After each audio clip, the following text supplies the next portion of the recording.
estos comentarios para que también lo pueda ver después. Muy bien, y en el equipo 4, que son los beneficios económicos, pues el artículo, sobre todo, desde el título, pues da el mensaje, ¿no? Que hay beneficios económicos en mantener la biodiversidad. Sobre todo, pues a nivel de lo que se da en biomasa, en alimento para forraje y mantener la calidad del suelo, ¿no? Eso yo creo que es importante que lo retengan, que lo tengan en mente cuando se trata de mantener en discusiones donde se dice un monocultivo siempre va a tener económicamente, va a ser más rentable, ¿no?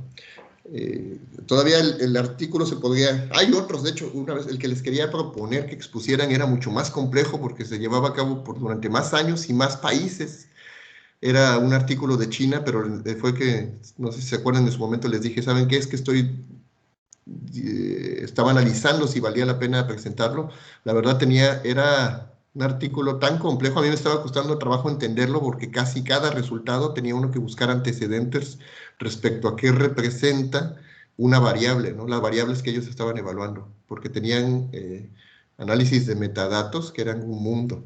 Entonces era más complejo, pero la conclusión era la misma, ¿no?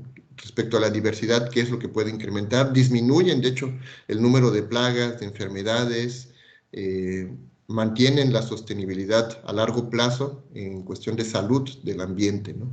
Y pueden mantener todavía una producción de biomasa de calidad. Entonces, eso son recientemente, y cuando digo recientemente creo que tiene como 5 años, que hay varios estudios que están tratando de hacer así en diferentes países, continentes y condiciones climáticas, ¿no? Eso, pues yo espero que pronto llegue aquí. También en México se ha abordado de diferentes enfoques. La permacultura mantiene mucho eso. Hay varios enfoques que intentan incluir ahora esto, ¿no? La diversidad en la forma de cultivar, ¿no? Es más, creo que algunos trabajos de ustedes, no recuerdo el de quién también está considerando diversidad, ¿verdad? En producción. ¿Alguien me recuerda quién es? ¿No es el de Amaranta o el de Cristian? Está apagado tu micrófono. El de Amarante y el mío es el mismo. No, pero me refiero de sus trabajos de tesis.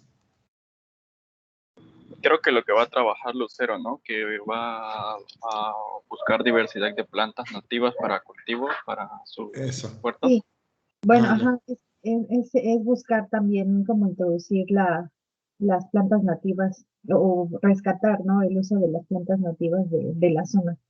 Ok, pero bueno, pero yo recuerdo que por ahí escuché algo de que se podía manejar diversidad, ¿no? Es decir, la combinación de 2 o 3 cultivos en uno solo, ¿no? Viendo cómo afecta, qué efectos tiene, ¿no? Ya habíamos platicado, por ejemplo, en diversidad, creo, en la primera, segunda clase, que uno de los mejores ejemplos era la milpa. ¿Sí lo comentamos? ¿Sí se acuerdan? Entonces, que la milpa no es solamente el maíz, sino la milpa es la combinación de maíz junto con chile, calabaza, etcétera, y donde está documentado que en algún momento, por cultivos tradicional, podríamos decir que viene de los aztecas, cuando existían ya calendarios agrícolas que podían manejar hasta 100 tipos de plantas en un solo cultivo. Y eso, créanme, que no es nada fácil. Yo no soy agrónomo, de aquí los que son agrónomos creo que tendrán más idea de respecto a qué plantas, por ejemplo, si está marcadísimo, qué plantas son las que no pueden cultivar con cuáles, ¿o no, Marroquín? No sé si tú manejes eso. Hay plantas donde, incluso si ustedes han intentado hacer sus huertos a nivel de en Sí, casa. de hecho, es lo que le iba a comentar. Yo antes, en vacaciones, cuando venía, hacía huertos aquí en casa, pero me centraba más en cultivos de asociación, ¿no? En cuáles podían combinarse pues para que no tuvieran las mismas plagas, para que tuvieran un mejor rendimiento, que uno hiciera una simbiosis con el otro, así. Sí, curiosamente, ¿no? Pero llega el momento en que no puedes combinar muchas, ¿no? Ya dices, si metes esta, ¿cómo vas a meter la otra? Porque ya entonces hay una que llega a interrumpir con algunas, ¿no? Es decir, que ya mantiene una interacción negativa alguna planta, ¿no? Entonces, por ejemplo, de tubérculos no se pueden sembrar, creo que 2 juntas, ¿no? Dependiendo qué qué tipos de tubérculos, qué tipos de plantas de hoja, qué Sí, tipos de por plantas las de fruto. resistencias, por los nutrientes Exactamente. y pues también por lo físico, no puede que le tape la luz o así. Así es. Entonces, imagínense lo que fue eh, ¿cómo decirlo? Es un tesoro tener un calendario agrícola que permitía manipular más de 100 plantas.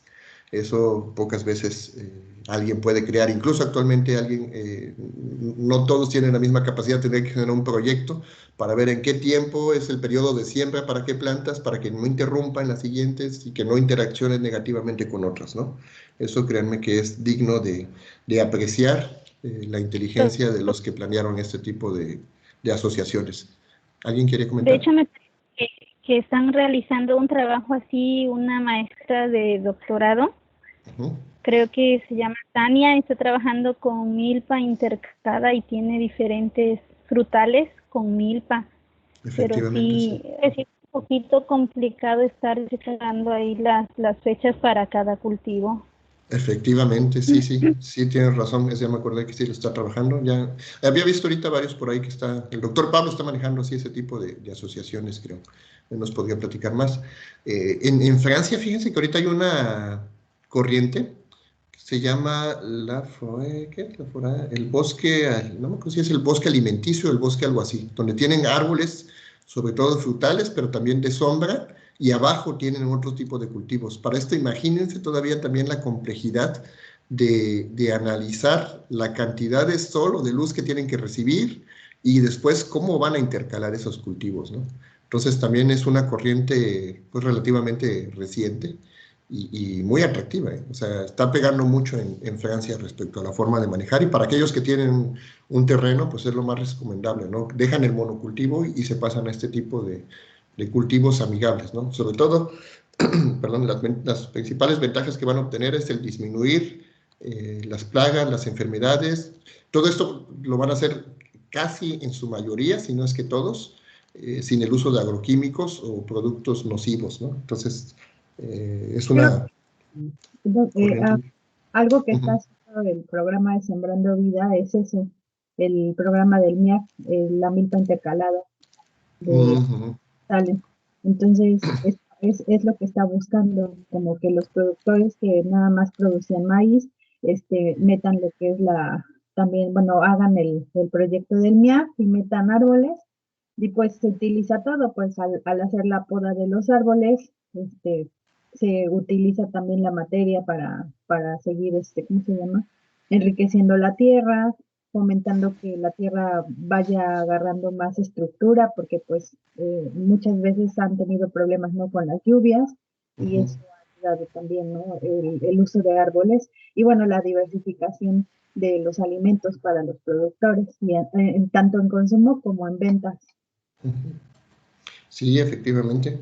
Entonces, están buscándolo. Hay que ver quiénes son los que proponen y cuál es el objetivo, ¿no? Muchas veces, dependiendo el objetivo del programa, es donde se pueden ver cuál va a ser el alcance al final, ¿no? Cuántas plantas o cuántos tipos de plantas, vamos a verlo de formas de vida respecto a si se están manejando especies hortícolas, especies arbóreas, arbustivas, y en dónde van a ser, porque además está el otro reto, ¿no? No tenemos las mismas condiciones climáticas para aplicar las mismas especies en todas las regiones, ¿no? Entonces también representa un reto, ¿no? Y eso me lleva ya nada más con el último, ya me extendí un montón, me lleva con el último equipo, la última presentación, donde también está por demás interesante la presentación que hizo el equipo 5, donde nos habla pues del mejoramiento y los problemas de los cuellos de botella que pueden existir, ¿verdad?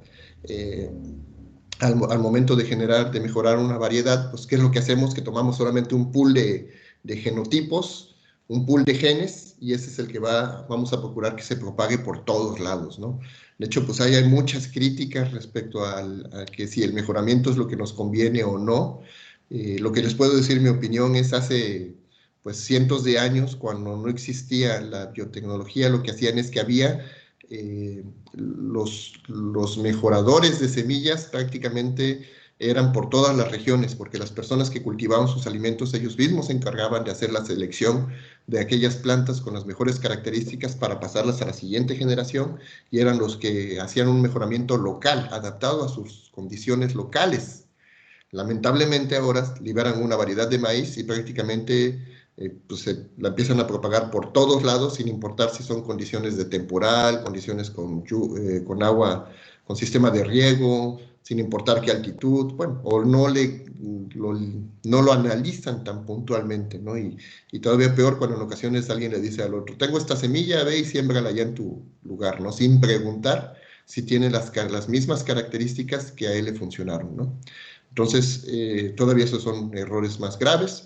Lamentablemente no tenemos mejoradores en todas partes. México produce muy pocos semillas mejoradas, ustedes ya lo saben eso también. Normalmente es comprar las semillas en otros lugares y en otros países hablamos muchas veces, ¿no? Entonces eso es lo lamentable de ese cuello de botella que ocurre.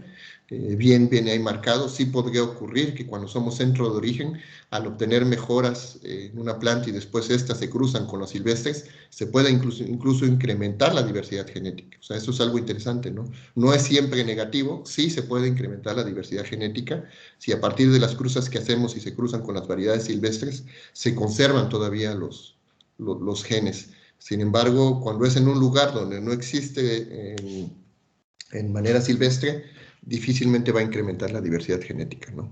Entonces, ahí también es un artículo interesante, nos habla de la Revolución Verde, ojalá y tengan oportunidad de leer qué es la Revolución Verde, qué fue la Revolución Verde, y que pues actualmente estamos viviendo otra revolución, ¿no? Se habla de que estamos viviendo la tercera Revolución Verde, y pues que en esa depende de nosotros cómo va a ser el avenir, cómo van a hablar de esta temporada en 30 años, 40 años, qué es lo que se va a mencionar de este periodo de la tercera revolución verde. Doctor Serna, ¿estás por ahí? Sí, buenos días a todos. Aquí estoy, solo que no tengo cámara, no sé, no la está detectando mi Microsoft Teams, pero muy bien, los felicito por los comentarios que les está haciendo el doctor Llarena sobre sus presentaciones. Honestamente yo no tuve oportunidad de revisarlas, pero yo creo que en esta semana voy a echarles un lente, ¿no? Sí, vale la pena, la verdad que se esforzaron los jóvenes. Y ya luego, si quieres, ahí les muestras la retroalimentación en sus exposiciones para que lo tomen en cuenta y mejoren. Ahora sí que tienen todavía pues un año y medio para realizar presentaciones en su maestría. Entonces, créanme que vale la pena siempre ir mejorando. Ok.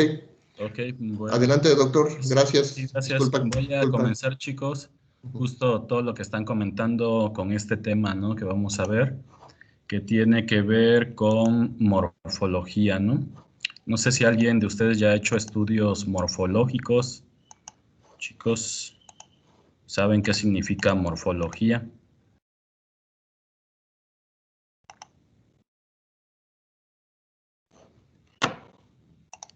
¿Alguien de ustedes qué creen que signifique la palabra morfología?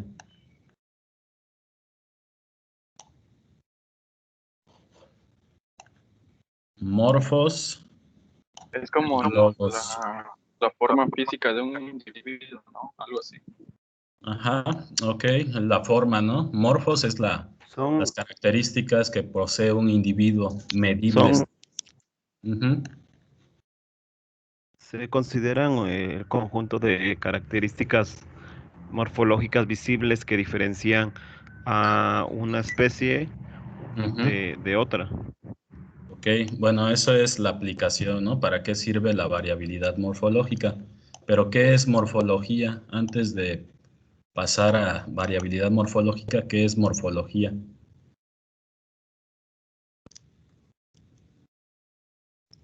¿Qué es morfología, chicos? Y bueno, les voy a platicar fácil cómo pueden, siempre en biología hay definiciones y conceptos que están ordenados en dos, pues, frases, ¿no?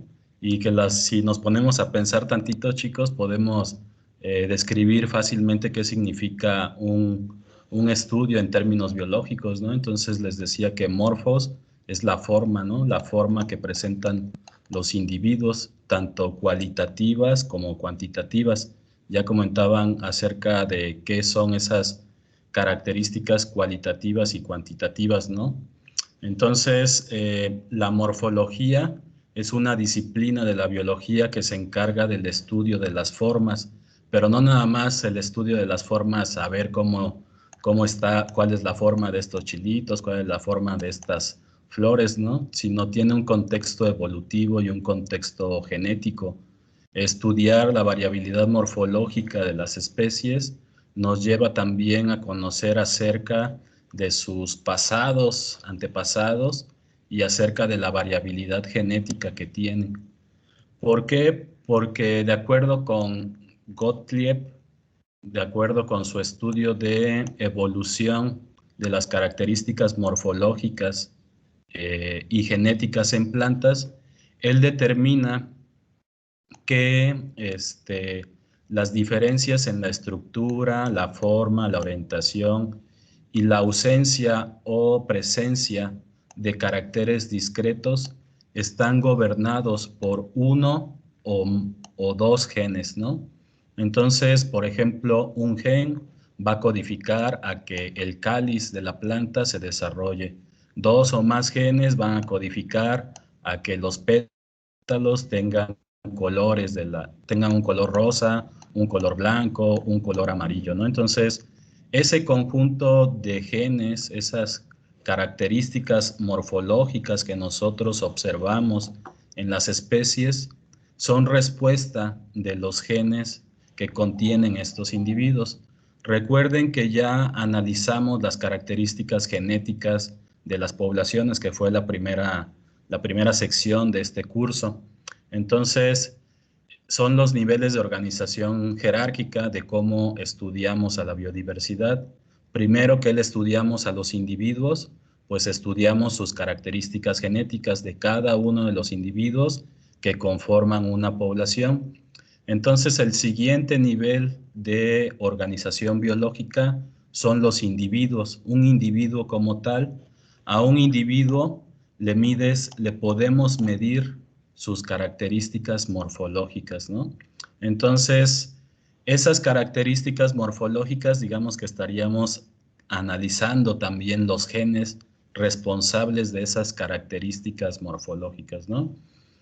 Entonces, esas bases genéticas, chicos, normalmente son esas características morfológicas que observamos en las plantas son el resultado de la evolución de cambios en las características genéticas que han tenido las plantas a lo largo de la evolución, ¿no? Entonces, en resumen, estudiamos las características genéticas de los individuos a través de las formas que presentan cada uno de los individuos, ¿no? Entonces, ¿para qué sirven? ¿Qué es lo que hacemos, chicos, cuando hacemos un estudio de variabilidad o un estudio de caracterización del germoplasma? Recuerden que estamos si esto lo transformamos o lo llevamos a especies hortícolas, pues si conocemos cómo se desarrolla un estudio de variabilidad o de caracterización genética, pues no importa la planta que ustedes estén analizando, mientras tengan presente cuáles son los pasos que deben ustedes de seguir para poder desarrollar un estudio, pues ahora sí el modelo biológico no sería tan relevante en términos de lo que vamos a medir en el estudio, ¿no? Entonces, ¿qué hacemos, chicos? Recuerden que trabajamos con los individuos que conforman una población, ¿no? Por ejemplo, aquí les pongo pues una población de plantas, ¿no? Y lo que hacemos pues es medir la altura de cada una de ellas, ¿no? Medimos la altura de cada uno de nuestros individuos de la población, medimos la longitud de la rama de los individuos de la población, medimos el diámetro del tallo, el diámetro de la plántula o incluso valores de coloración.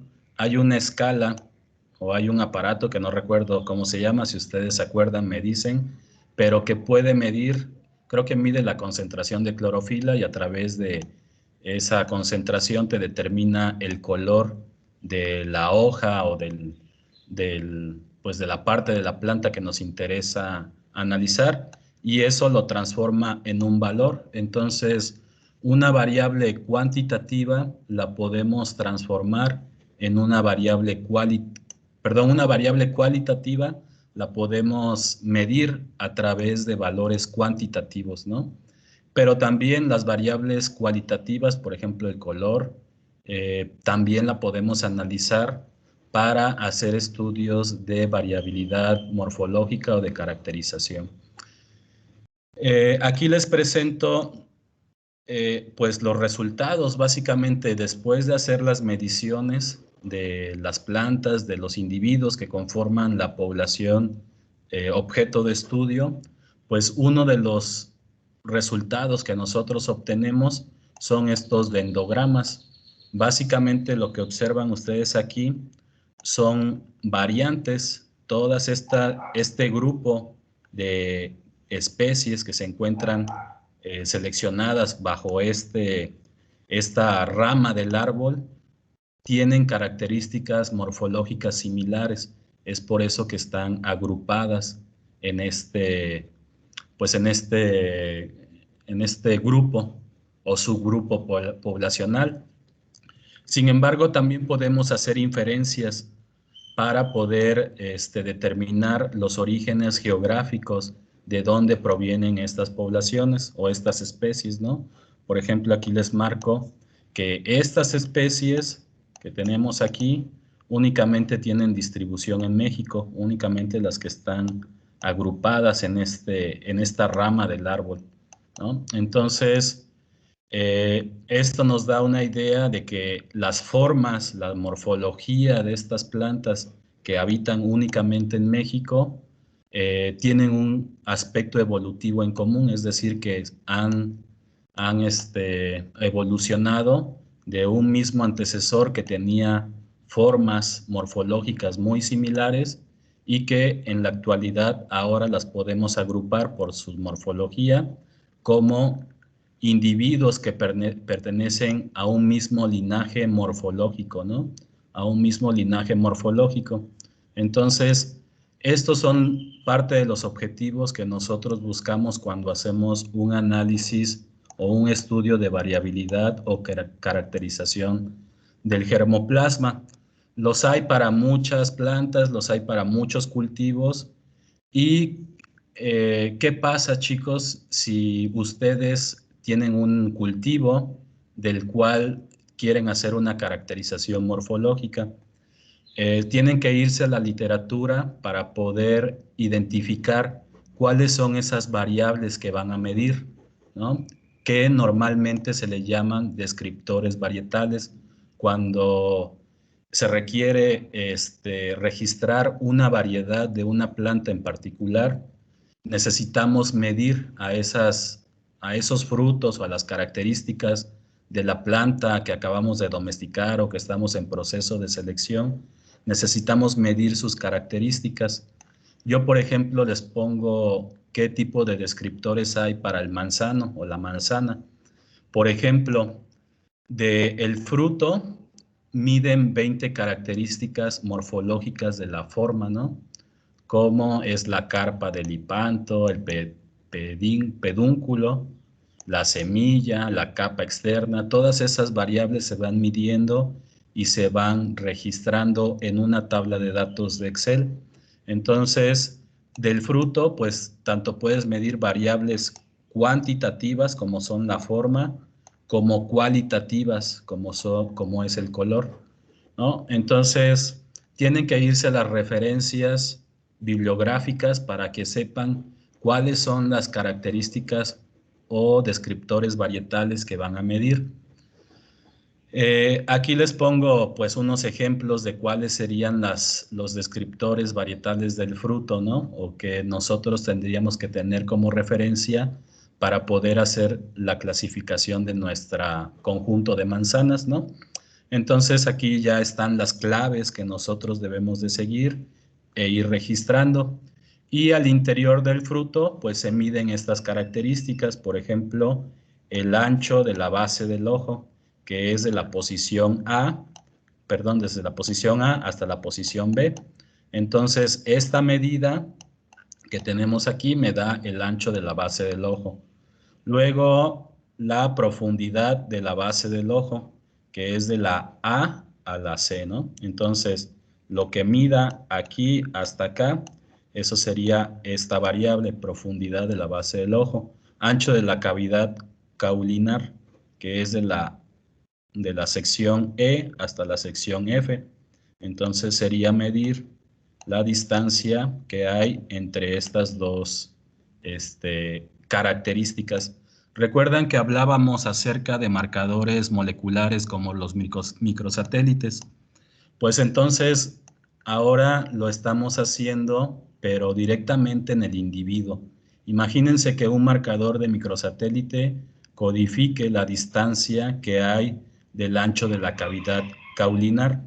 Si el microsatélite está presente en el individuo, pues entonces esta medida va a estar en determinada distancia.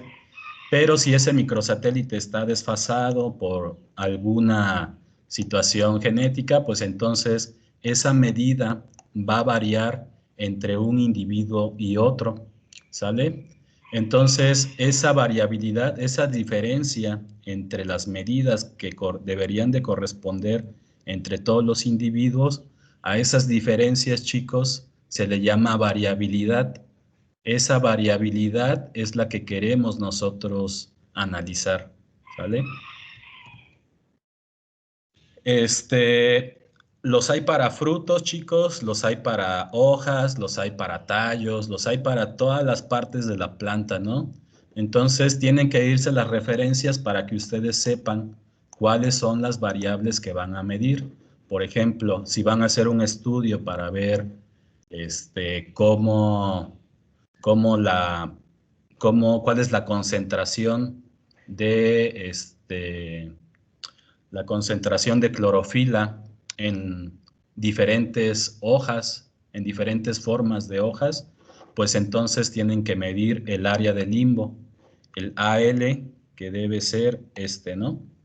El área de limbo, que se mide en centímetros cuadrados, el perímetro de limbo, que debe de estar por acá, ¿no? Que es todo este perímetro. Si estoy mal, me corrigen, chicos, porque de plantas no sé mucho, ¿no?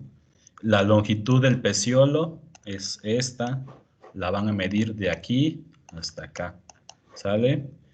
Y así, entonces, los hay para las diferentes especies que ustedes vayan a analizar, ¿no? En el caso, esta es una hoja de chirimoyo, de un tipo de guanábana, ¿no? Les quería poner el ejemplo más claro. Nosotros, junto con el doctor Pablo y todo el equipo que trabaja con chiles de la región de las altas montañas, pues nosotros utilizamos estos descriptores para Capsicum, que es el manual que desarrollan pues ya investigadores de diferentes institutos, como que es el Instituto Internacional de Recursos Genéticos de Plantas, ¿no? Que nos debemos de apegar para hacer las mediciones, ¿no? Entonces, pesamos el fruto, medimos su ancho, medimos el largo, medimos la longitud de la placenta, el grosor del pericarpio, el grosor del pedúnculo, todo eso se va registrando en una tablita de Excel para posteriormente hacer los análisis de datos. ¿Sale? Y bueno, los hay para chiles, los hay para papayas y también los hay para animales, ¿no? Para animales los hay para cada uno de los grupos los grupos taxonómicos que tenemos, tanto para vertebrados como para invertebrados, ¿no? Para murciélagos tenemos estas características que podemos medir, para lagartijas estas, para sapos, ranas, anfibios, estas para peces, para roedores, para caballos, los hay para todas las especies, ¿no? Entonces, nos vamos a la literatura para conocer cuáles son las variables que debo de medir y hacer mi análisis morfométrico, ¿no? Doctor, comentó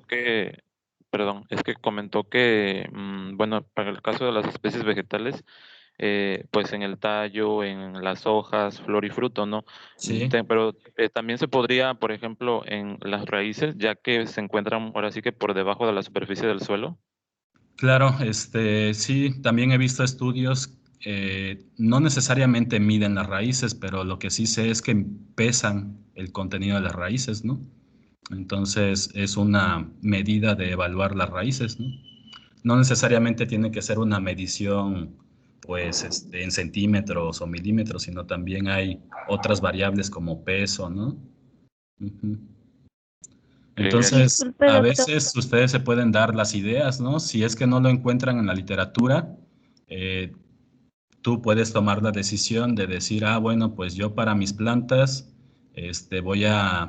voy a utilizar el peso, ¿no? De la raíz, deshidratada, no sé, o el peso de la raíz, húmeda, después el peso de la raíz en seco, ¿no? O el peso de las raíces principales o el peso de las raíces secundarias. Ahora sí echen a volar su imaginación, ¿no? Las variables que ustedes seleccionen deben de estar en función de la biología de la especie y del objetivo que quieran ustedes responder. Por ejemplo, si quieres conocer cómo está relacionada la altura de la planta con las características del suelo, pues entonces obligatoriamente tienes que pesar la raíz, ¿no? Porque la raíz es la parte fundamental que nutre a toda la planta, ¿no? Entonces, sí, es cosa de que sí, poco a poco ustedes vayan encontrando la forma, las variables que pueden explicar su fenómeno biológico, ¿no? Uh-huh. Sí, ¿alguien más preguntaba? Sí, precisamente eso es lo que yo iba a decir, que también depende qué es lo que vamos a medir o en qué parte exactamente vamos a trabajar de la planta o es en toda la planta, cuál es el objetivo, porque bueno, en este caso en el cultivo de yuca, precisamente eso es lo importante. Sí, así claro. Por aquí tengo uno de los para qué se puede usar, ¿no? ¿Para qué lo podemos usar? Vamos más adelantito, ¿no? Pero yo en lo particular he utilizado la morfometría para prácticamente muchos estudios de evolución. Por ejemplo, lo hemos utilizado para conocer cómo una población de una lagartija ha evolucionado porque habita dos ecosistemas, la selva y el bosque mesófilo de montaña. Entonces colectamos a las lagartijas en los dos tipos de bosque, las medimos, las pesamos y las volvimos a liberar. Y entonces hicimos el estudio morfológico y nos separa a las dos poblaciones. Quiere decir que en un tiempo corto evolutivo, hablando en tiempos evolutivos, esas dos poblaciones van a diferenciarse y van a convertirse en dos especies distintas, ¿no? Entonces, la morfología es una de las disciplinas más antiguas de la biología, ¿no? Y está bien fundamentada y está bien comprobada, ¿no? De que así funciona. Entonces, cuando ustedes tengan, pues, situaciones de que, por ejemplo, estén estudiando una nueva planta y que no se encuentren esos descriptores que les había platicado, descriptores ya registrados, ustedes pueden proponerlos, ¿no? Como parte de una nueva metodología de evaluación de esa planta, ¿no? Por ejemplo, los chiles silvestres que hay aquí en la región, muchos de ellos no se adaptan a las mediciones que nos indican aquí en este manual. Entonces tenemos que nosotros proponer nuevas mediciones y nadie nos dice nada, ¿no? De que por qué estás midiendo una variable que no está dentro del manual, ¿no? Entonces, de eso se trata, ¿no? También la investigación que hacemos, de que seamos innovadores, que no nos casemos únicamente con la información que encontramos, ¿no? Uh-huh. ¿Más dudas?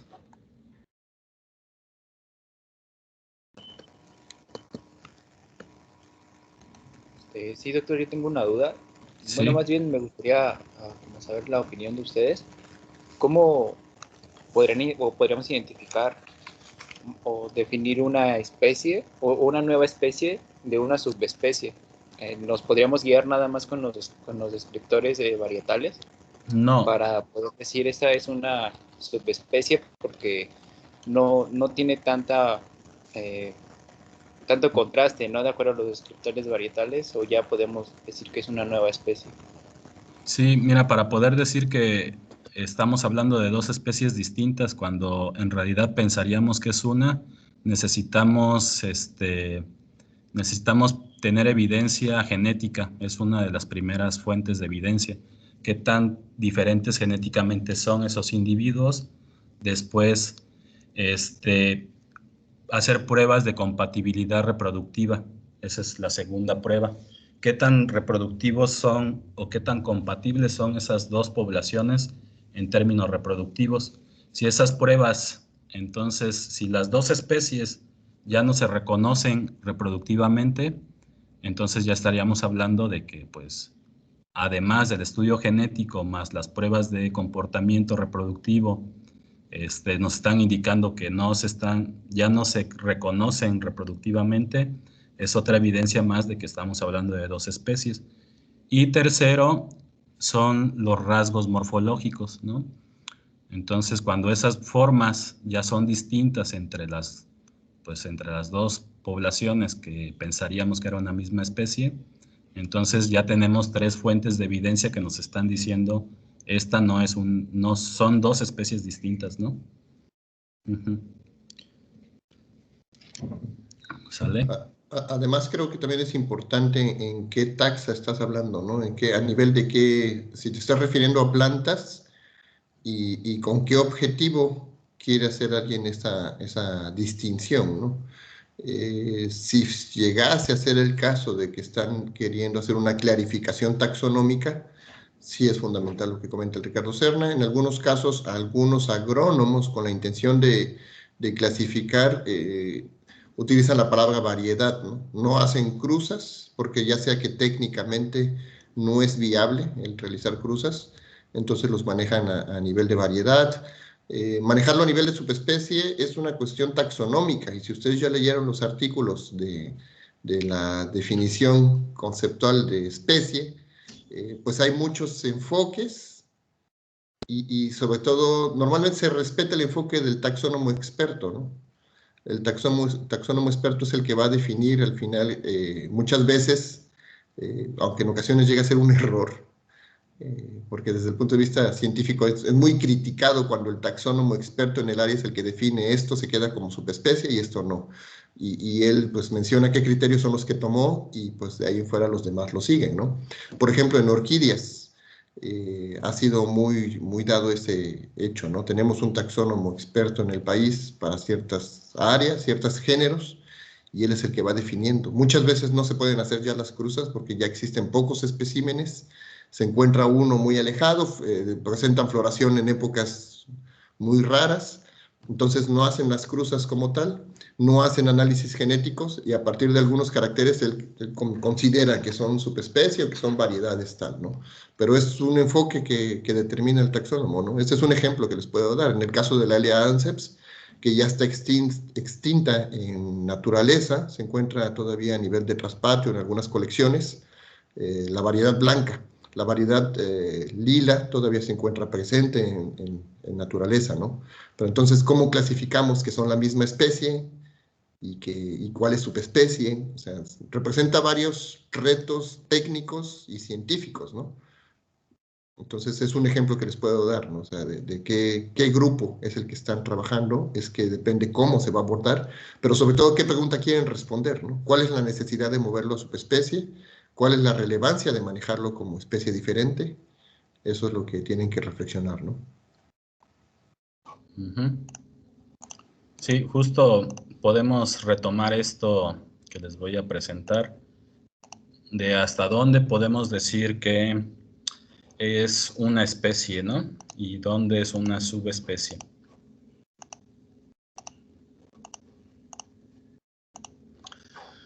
Bueno, estábamos con que si ya medimos a los animales o a las plantas, Ahora necesitamos analizar sus datos, ¿no? En estadística van ustedes a encontrar este tipo de... En estadística le llamamos dendrograma a esta imagen que ven aquí, a este que ven aquí. Esto se le llama dendrograma en estadística.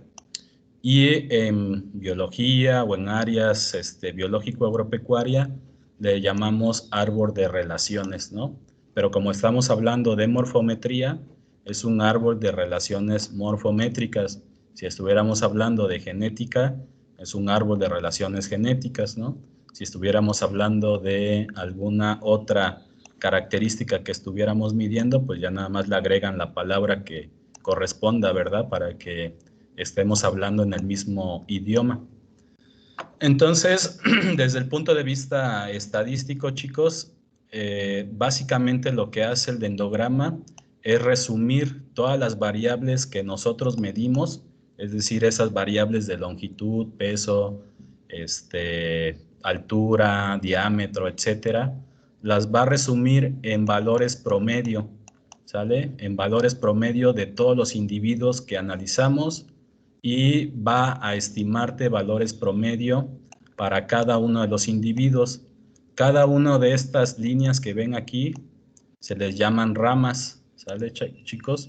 O otus, o terminaciones o finalizaciones del árbol, ¿no? Otus, que significan unidades operativas, ¿no? De unidades operativas es como si fuera, pues, ¿cómo les diré? Pues sí, esta es una unidad operativa que estamos analizando, esta es otra unidad operativa, etcétera, ¿no? Pero esto es desde el punto de vista estadístico.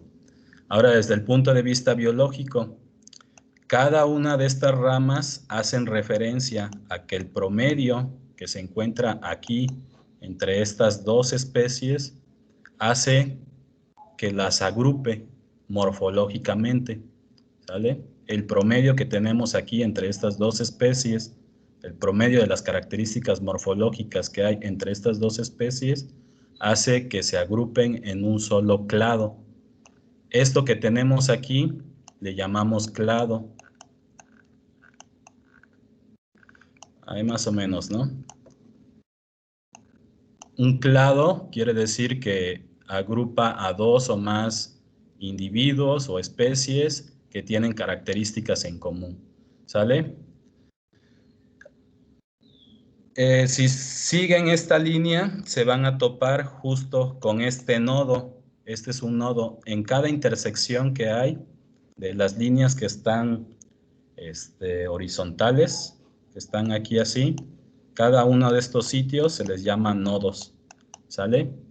En estos nodos es el valor promedio, en este caso, para estas 2 y estas 5 especies.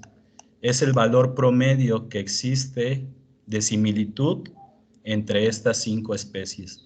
Y por lo tanto, todas las especies que estén aquí comparten características morfológicas en común, que son muy distintas morfológicamente a las del grupo 2, ¿sale? Cuyas características morfológicas se diferencian del grupo 2, pero que permite agrupar a estas especies por sus características morfológicas que comparten, ¿no?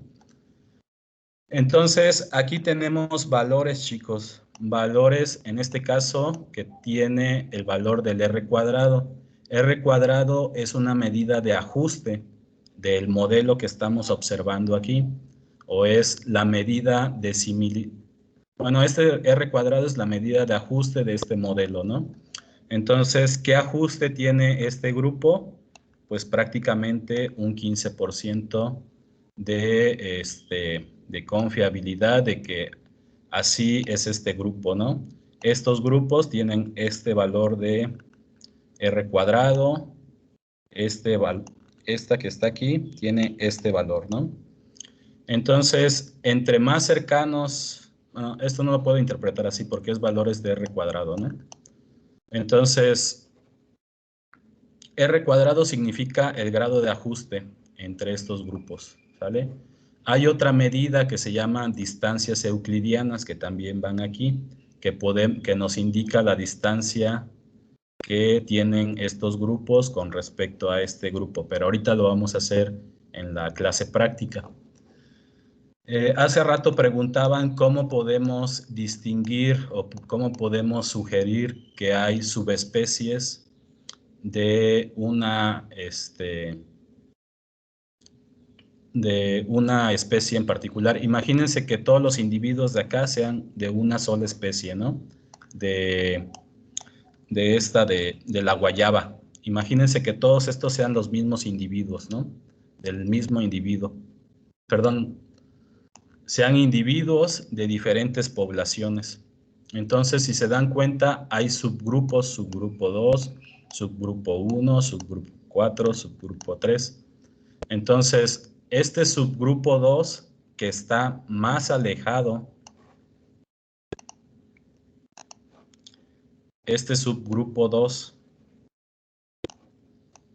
que abarca estos dos individuos y que morfológicamente está más alejado de estos dos individuos que conforman la población, entonces podríamos hablar que en el tiempo evolutivo, en algún momento del tiempo evolutivo, estos individuos que están aquí, y con el paso del tiempo evolutivo, con las mutaciones, con la migración, con los procesos demográficos, van a presentar características morfológicas distintas que en algún momento del tiempo evolutivo van a ser diferenciables de estos individuos, ¿no? Entonces podríamos hablar de una subespecie 1 y subespecie 2. Entonces tendríamos que hacer pruebas genéticas para ver si estos individuos son genéticamente distintos de esos. Entonces tendríamos otra evidencia para poder decir que ya es una especie distinta, pruebas de compatibilidad reproductiva, si se pueden reproducir estos con estos, si no se reproducen, pues ya la hicimos, son dos subespecies o dos especies distintas. Y así, ¿no? Les podría, y ya la morfología, ¿no? Si realmente les dan dos grupos distintos, entonces otro sustento más para poder decir que son especies distintas. ¿Sale?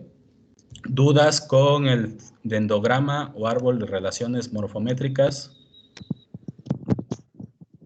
Bueno, yo ya tenía una poca de experiencia con este tipo de gráficos, dendrograma y todo. Sí. Creo que también se le conoce como análisis clúster, algo así. Clúster, sí. Entonces, bueno, ahí estoy viendo que la parte donde dice subgrupo está del lado izquierdo y el que yo había hecho, bueno, toda esa parte yo la tenía del lado derecho. No hay ningún problema si lleva otro orden o... No, no hay problemas. Incluso hay, bueno, aquí les voy a presentar unos. Hay de diferentes posiciones, ¿no? Pero en realidad todas es la misma interpretación. ¿Sale? Puede ser así, pueden tenerlo pues en esta parte de abajo donde están los subgrupos acá, ¿sale? Pueden tenerlos de este lado como el que les acabo de enseñar, tienen los mismos grupos de este lado, ¿no? La interpretación va a ser la misma, chicos, solamente es el diseño. Hay otras formas, ¿no? Como de este tipo. Mañana vamos a hacer uno de estos, ¿sale? Y ¿no? Es el que como comentas, Misael, ¿no? Entonces la interpretación es básicamente la misma. Sí, ¿dudas, jóvenes, para pasar al próximo análisis? Bueno, si no pueden analizar o si no pueden hacer un análisis de clúster, dendrograma o árbol de relaciones morfométricas, opción B.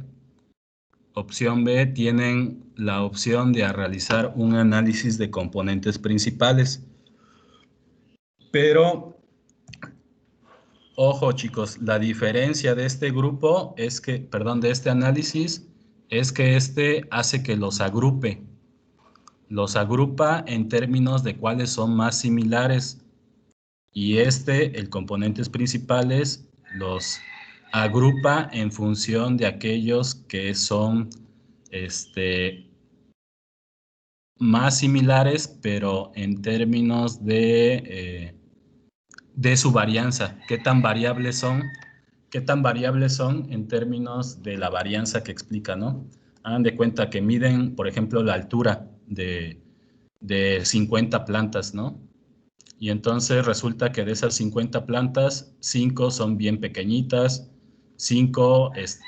20 son intermedias y las otras restantes son plantas altas, ¿no? Entonces, se estima la varianza de cada uno de esos grupos y el resultado de esa varianza es lo que se analiza, ¿no? Es lo que se analiza. Aquí analizamos los valores promedio y aquí analizamos la varianza, ¿sale? Entonces, aunque la interpretación prácticamente es similar, pero los análisis tienen distintos procedimientos estadísticos para poderlos desarrollar. Entonces, el análisis de componentes principales, que aquí tengo un error, análisis de componentes principales. Básicamente lo que hace es que a partir de las variables que nosotros registramos, las convierte en aquellas variables que no están correlacionadas.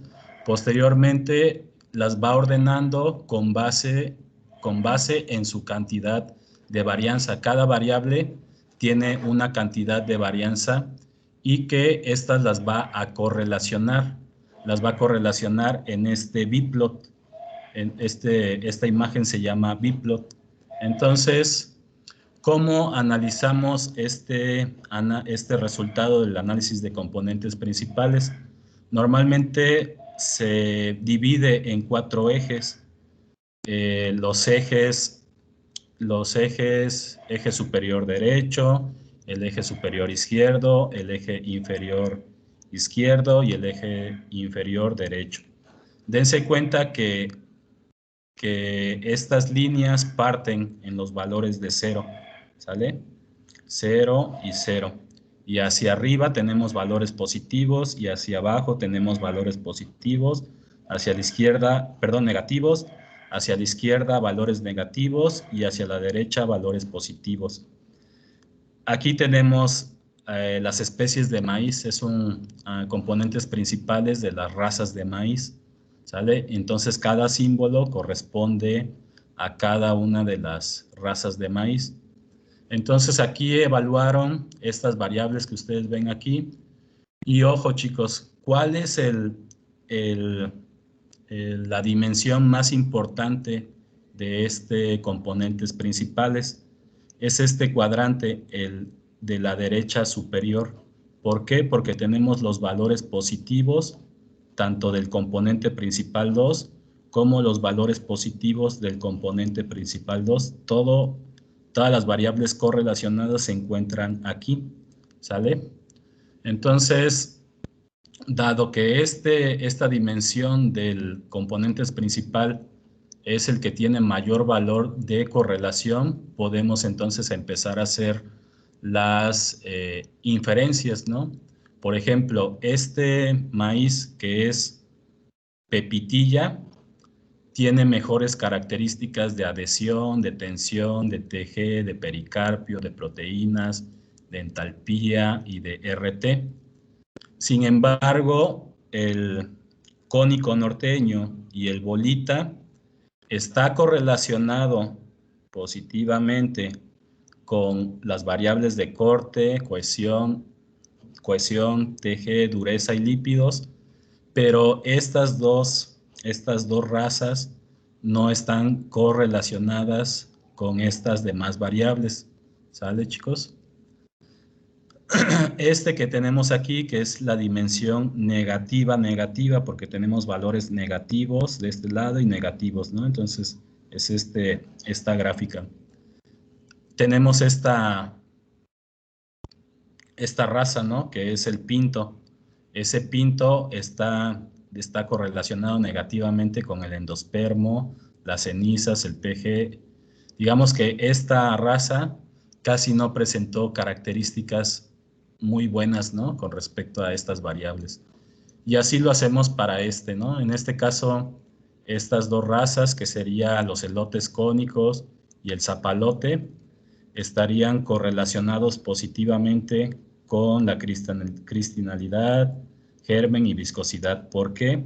Porque estamos correlacionando con el componente principal 1, que tenemos aquí estos valores positivos, pero valores negativos con estas variables que tendrían estas dos razas de maíz, ¿no?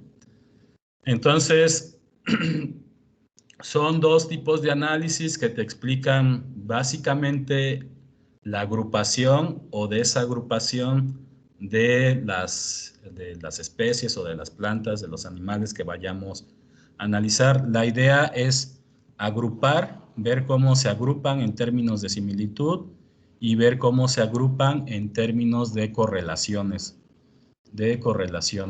¿Sale? Entonces, los dos sirven para explicar ese tipo de análisis. Les quiero platicar un estudio que publicamos no tiene mucho en esta revista y les quiero platicar cómo fue que lo hicimos. Hicimos la caracterización morfológica de poblaciones de chile manzano en la región centro del estado de Veracruz. ¿Sale?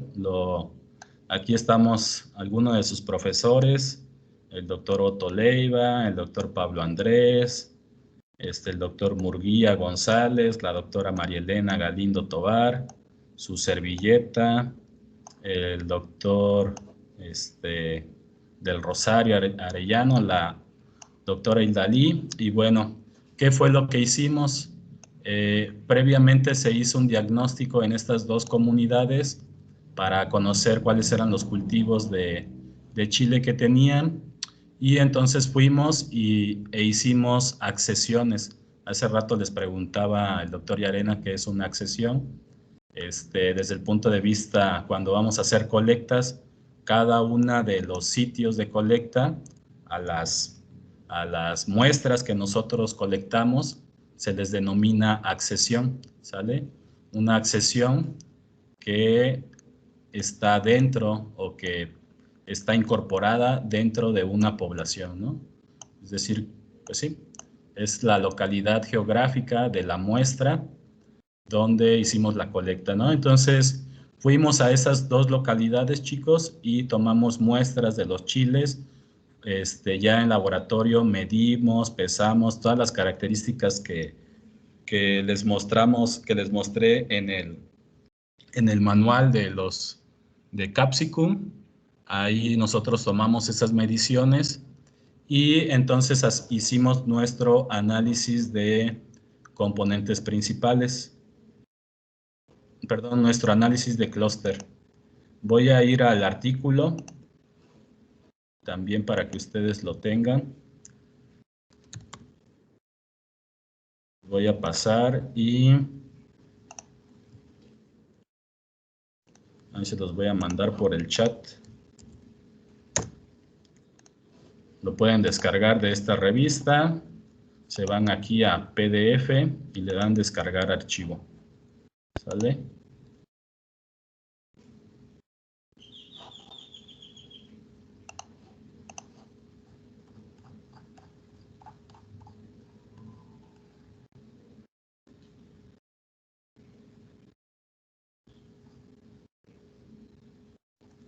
Miren, por ejemplo, chicos, aquí nosotros recolectamos 10 frutos de 5 plantas en cada una de las localidades, ¿sale? Y entonces medimos 8 variables morfológicas de acuerdo al manual, ¿no? Fue la longitud del fruto, ancho del fruto, peso del fruto, todos estas variables que medimos. ¿Sale? Y entonces nuestros resultados que nosotros tenemos, vamos a ver la gráfica mejor.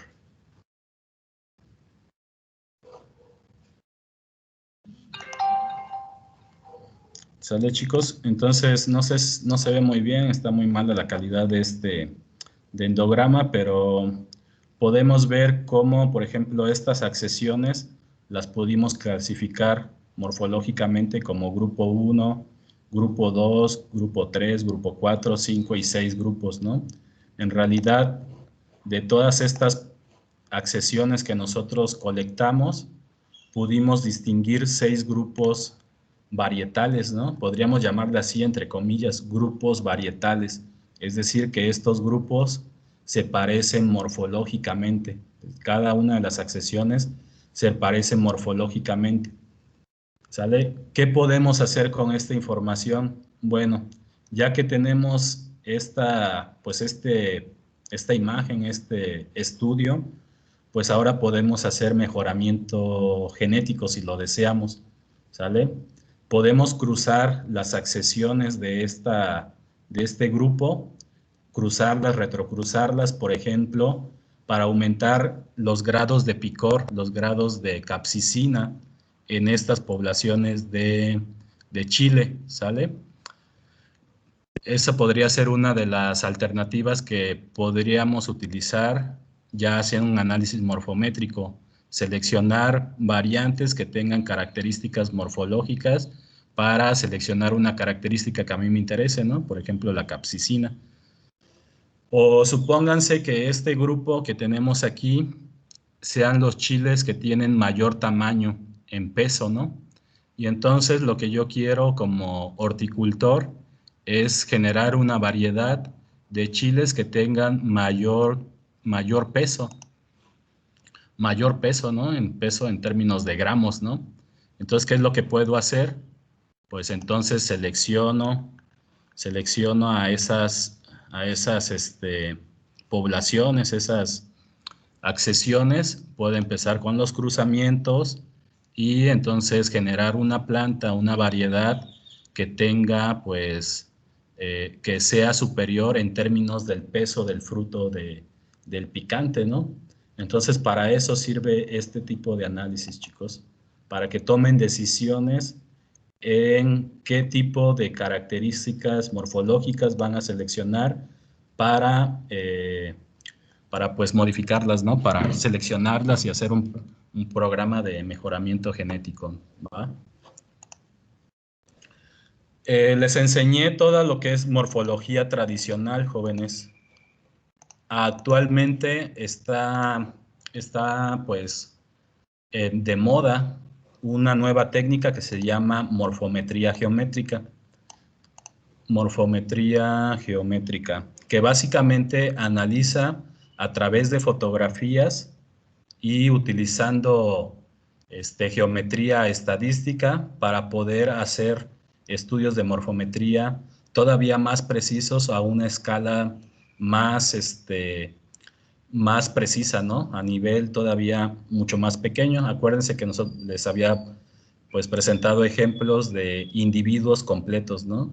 En este caso podemos hacer estudios con la morfometría geométrica, haciendo análisis de morfometría geométrica de estructuras vegetales todavía más pequeñas, ¿no? Estomas, he visto que hacen morfometría geométrica, forma de las hojas, forma de semillas, etcétera, ¿no? Y que utilizamos software específicos para poder desarrollar ese tipo de morfometrías. Cuando alguien de ustedes publique en esta revista, ahí me mandan su publicación, porque solamente los horticultores más conocedores publican aquí en esta revista, ¿no? Así es que su objetivo, chicos, de esta maestría es que deben de publicar en esta revista, ¿sale? ¿Para qué les va a servir estos estudios? ¿Cuáles son las implicaciones de la morfología o de los estudios de variabilidad morfológica? Por ejemplo, para introducir nuevos materiales biológicos o agronómicos con características deseables, ¿no? Introducir, me refiero al mercado comercial, me refiero a los viveros, a los invernaderos, a los cultivos básicos, ¿no? Materiales biológicos que tengan distintos fines, ¿no? Distintos fines hortícolas. Nos ayuda a hacer inferencias sobre las relaciones morfológicas y relacionarlas con las variantes genéticas, ¿no? Digamos que estaríamos analizando la genética a través de la morfología, ¿no? Es decir, vamos a evaluar al fenotipo y vamos a ver cómo esos genes varían en el fenotipo, ¿sale? Cómo esas características genéticas que tiene cada individuo se expresan de manera distinta en las formas en cada uno de los fenotipos. Y la utilización directa, chicos, en términos de horticultura, es en el fitomejoramiento, ¿no? Ya les había platicado, introducción de nuevos genes para mejorar la calidad y productividad de especies con potencial hortícola, ¿no? Por ejemplo, yo he visto algunos trabajos, ¿no?, que utilizan pues el mejoramiento genético para introducir nuevos genes en estas especies de plantas, ¿no? En orquídeas, en dalias, en nochebuenas, en fin. Ustedes deben de saber más de plantas, de cómo se utiliza la morfometría para el mejoramiento genético. ¿Vale, chicos? ¿Dudas? ¿Dudas, preguntas, comentarios?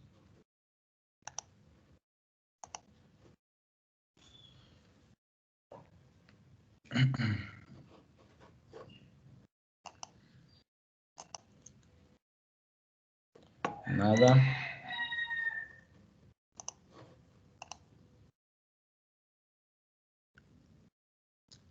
Bueno, entonces creo que ya todos entendieron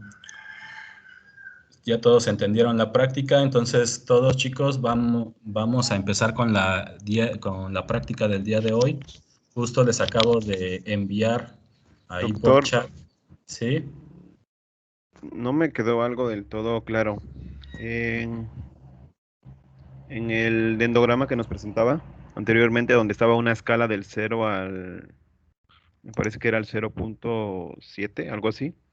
El valor entre más cercano a 0 quiere decir que presentan menos diferencias en cuanto a sus características morfológicas. Bueno, sería un poco aventurado decirlo de esa manera, ¿no? Pero sí, este valor de R cuadrado llega hasta 1, ¿no? Desde 0 hasta 1, donde 1 pues es el mayor valor de correlación. R cuadrado se interpreta como correlación, chicos, en términos estadísticos. Por eso es que no quería hacer esa inferencia, ¿no? Que aquellos que estén más cercanos a 0, pues están correlacionados, ¿no? Morfológicamente. Pero es que yo utilizo otro tipo de distancia que ahorita la vamos a ver. Esta nada más se la puse como ejemplo, pero sí podríamos hacer ese tipo de inferencias.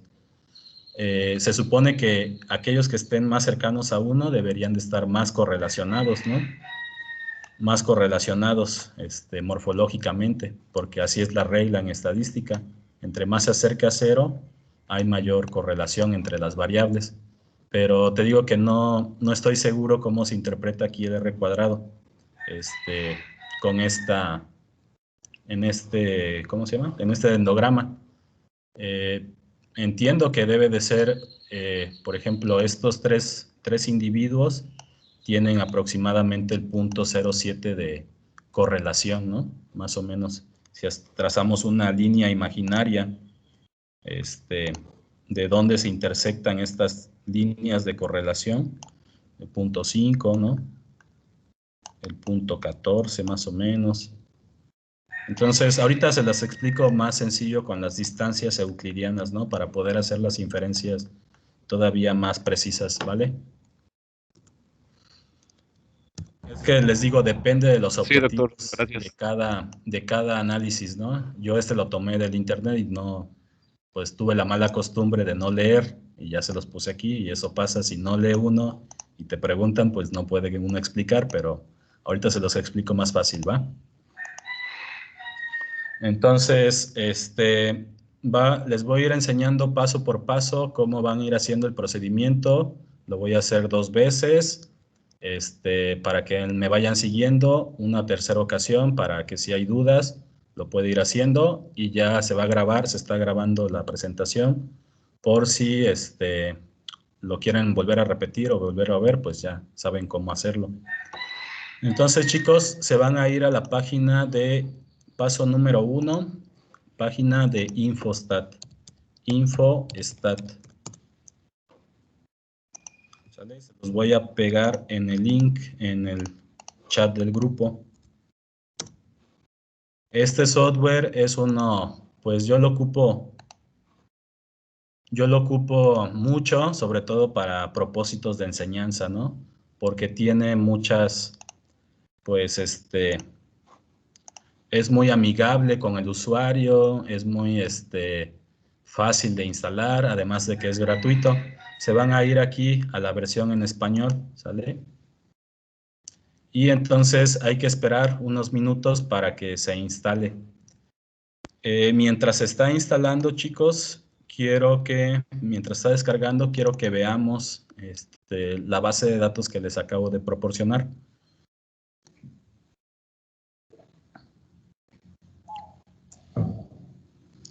Voy por tantita agua, espérame.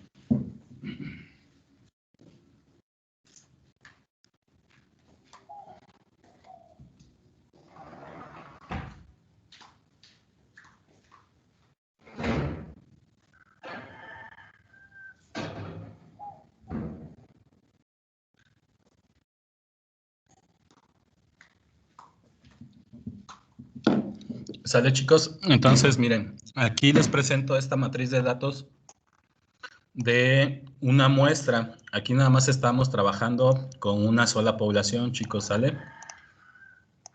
Y a cada una de las plantas se le midió la altura, ¿sale?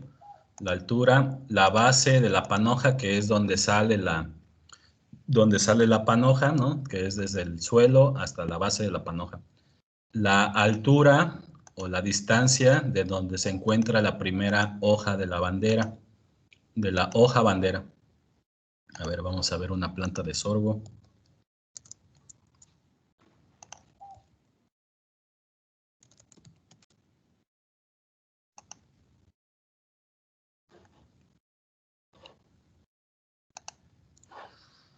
Bueno, pues más o menos estas son las plantas de sorgo, y pues lo que se le medía a cada una de estas plantas, pues básicamente pues son las mediciones, ¿no? Entonces imagínense que fuimos a campo y medimos la altura de la planta, ¿no? Medida desde la base del suelo hasta la altura. La base de la panoja, que es esta parte donde están las semillitas, ¿no? La hoja bandera, que es la hoja más larga, y la longitud de la panoja, ¿no? Que es la medida desde la base de la panoja hasta donde termina la panoja, ¿no? Entonces, más o menos así fue que se midieron esas características de las plantas, ¿no? ¿Sale? Y entonces registramos nuestros datos en una matriz de Excel. Vamos a ver, el software Infostat ya se descargó, ¿sale? Le dan clic y van a irlo descargando, ¿no? Lo van a ir instalando, le dan aceptar, le dan que sí, y entonces, pues ahí poco a poco se va a ir instalando, va guardando todos los archivos en su CPU para que pueda retomarlos cada vez que hagamos el análisis. También les quiero mostrar esta base de datos que está en la hoja número 2, que se llama garrapatas. Entonces,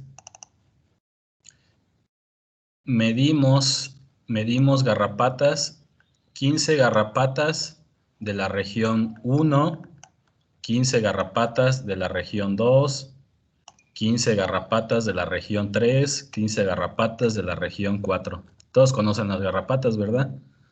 Entonces, garrapatas.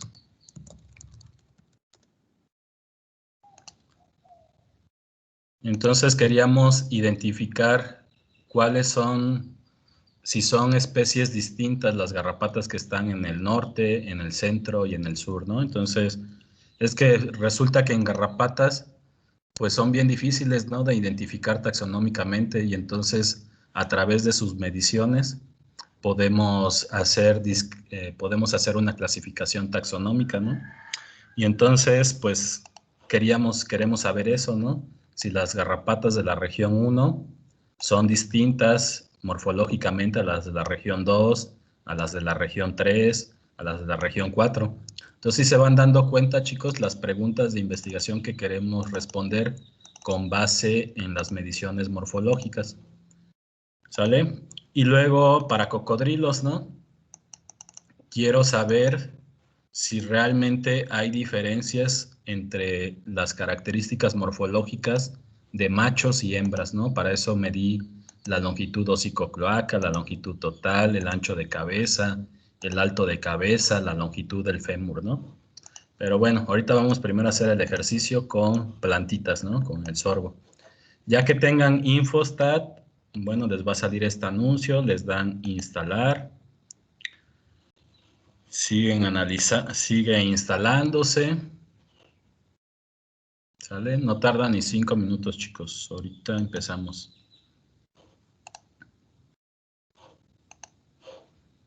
¿Cómo van? ¿Dudas? Podemos ir a... No hay problema si tengo el Infostack 2018 o tiene que ser a fuerzas el actual.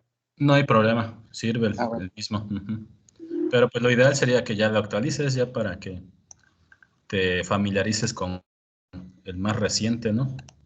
Que en realidad no ha cambiado mucho, solamente se han integrado como 2 análisis más, se han corregido 2 errores que tenían los autores del software, y ya no me acuerdo, y la interfaz que se conecta con R, ¿no? Eso es lo más chido de Infostat, ¿no? Porque ahora ya podemos trabajar con dos software a la vez, ¿no? Eso es yo nada más me quedé con cómo utilizar un software, ¿no? Y ahorita ya se pueden o ya hicieron vincular análisis tanto de Infostat como de R, ¿no? Entonces ya estos son palabras mayores. Hay que meterse a un curso de este software, ¿no? Porque ha de ser de todo ha de ser este software.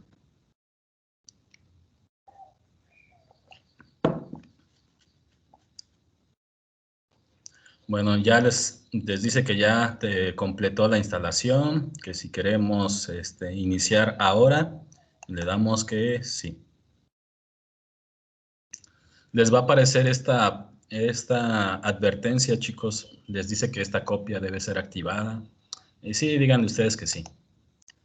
Y le ponen versión libre, ¿sale? Le van a poner aquí versión libre. Entonces, esta es la plataforma de Infostat, chicos. Es muy amigable con el usuario. Lo primero que tienen que hacer es archivo, nueva tabla. ¿Sale? Se van a ir a su Excel, van a seleccionar las variables, le van a dar Control-C o copiar, como quieran. Se van a ir aquí, se van a posicionar en la primera, aquí donde estoy posicionado, en la columna 1, fila 1, clic derecho, pegar incluyendo nombre de las columnas. ¿Sale? Y ya tenemos nuestros datos aquí. ¿Listo, chicos? Entonces, vamos a hacer un análisis de clúster, de endograma o árbol de relaciones morfológicas. Se van a ir a estadísticas, análisis multivariado, ¿sale? Y les va a desplegar esta opción. Y entonces vamos a hacer análisis de conglomerados, ¿sale? Que es la segunda pestaña. Le van a dar clic. Y vamos a incluir la variable sorgo, que es la primera variable, a criterios de clasificación, ¿sale? Y las variables que le medimos a cada uno de los individuos las vamos a incluir a variables, a esta casilla de variables. ¿Sale? Aquí tienen los menús. En caso de que se equivoquen, para regresar una variable, aquí tienen las pestañas, ¿va? Le van a dar a aceptar.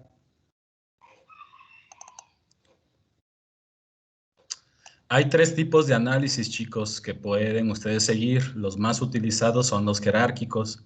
Hay otros que se llaman no jerárquicos y hay otros, ¿no? Yo ocupo más los jerárquicos. Y utilizo esta medida de distancia euclidiana elevada al cuadrado, porque tiene mucho más ajuste, ¿no? Y explicárselos tendríamos que llevarnos una clase, pues, exclusiva para poderles decir cómo se calculan las distancias euclidianas, ¿no?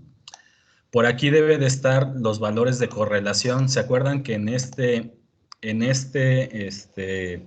dendograma tienen los valores de R cuadrado semiparciales? Para hacer ese tipo de análisis podemos analizar, podemos seleccionar estos dos tipos de prueba, pero el día de hoy ese no es el objetivo. Lo que quiero saber es cómo se relacionan la muestra de plantas que yo medí de sorgo con respecto a todos los individuos de la población, ¿sale? Y le van a dar a aceptar, ¿sale? Aquí todo lo demás lo dejan por default. Aquí ya está seleccionado dendograma y le van a dar a aceptar, ¿vale? Y entonces ya tenemos nuestro dendograma, chicos, ¿vale? Entonces, miren, se formaron 2 grupos. Los grupos que están formados, el grupo 1 que está formado por estos individuos y el grupo 2 que está formado por estos individuos. ¿Sale? Aquí tenemos ahora sí la escala de la distancia euclidiana, ¿no? Que esta distancia lo que hace es agrupar a los individuos con base en sus caracteres morfológicos, ¿no? ¿Cómo podemos interpretar este análisis? Bueno, tenemos visualmente que se separan dos grupos morfológicos compuestos por estos individuos, El grupo 1, en el grupo 1, el individuo 5 es morfológicamente diferente de todos los demás individuos que están aquí, ¿vale? Este individuo es morfológicamente distinto a todos los demás. Todos estos individuos que están aquí, el 7 y el 16, son morfológicamente similares entre sí, pero son morfológicamente distintos entre todos estos grupos que están acá, ¿sale? Entre todos estos individuos que están acá. Este grupo que tenemos aquí, compuesto por estos individuos, es morfológicamente distinto a todos estos individuos que tenemos acá. Por ejemplo, el individuo 15 fue morfológicamente, no se agrupó con ningún otro individuo de la muestra, ¿no? Sin embargo, pues estos 3 individuos, el 18, el 12 y el 11, tuvieron esta agrupación que fue distinta a los individuos que están en esta agrupación, ¿no? Entonces así lo podemos interpretar.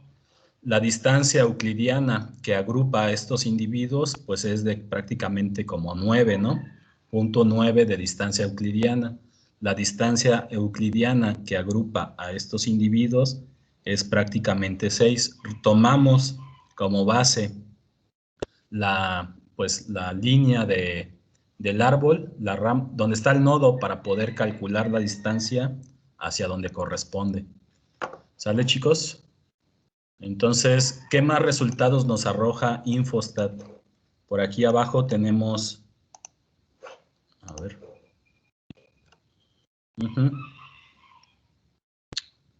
la correlación cofenética, es decir, qué tan correlacionados están todos los individuos de estos que muestreamos, pues prácticamente tienen un 59% o un casi 60% de similitud morfológica.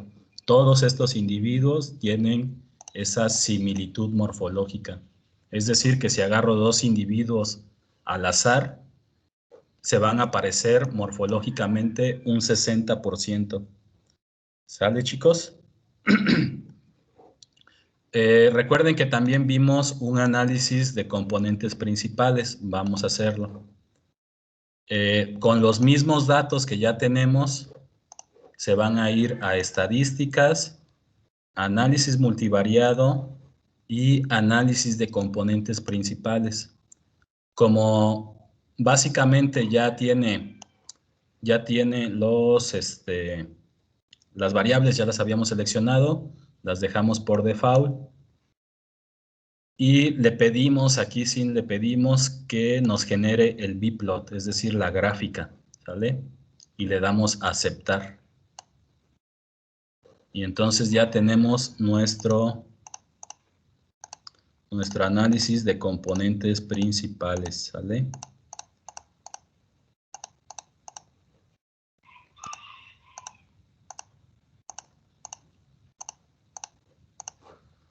Ojo, chicos. Entonces, ¿qué tenemos aquí? Siempre tienen que explicar, siempre que vayan a explicar gráficas, empiecen por los ejes. Por los ejes, el eje X y el eje Y.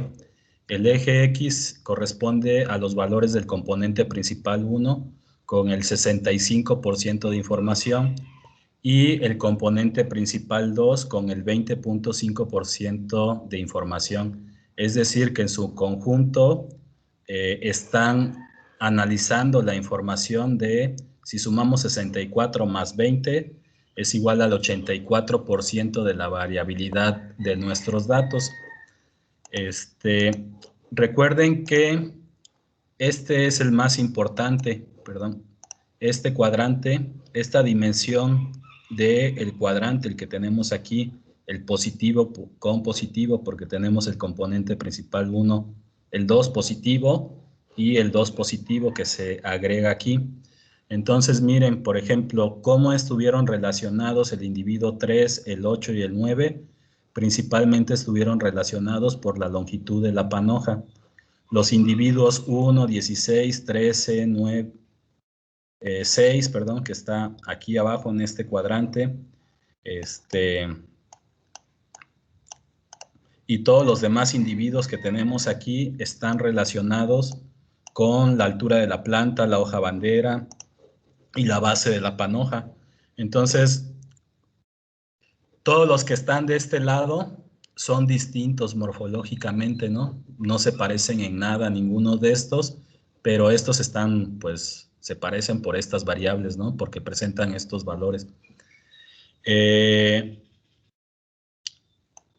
¿Cómo podemos utilizar estos datos para un análisis o un programa de mejoramiento genético?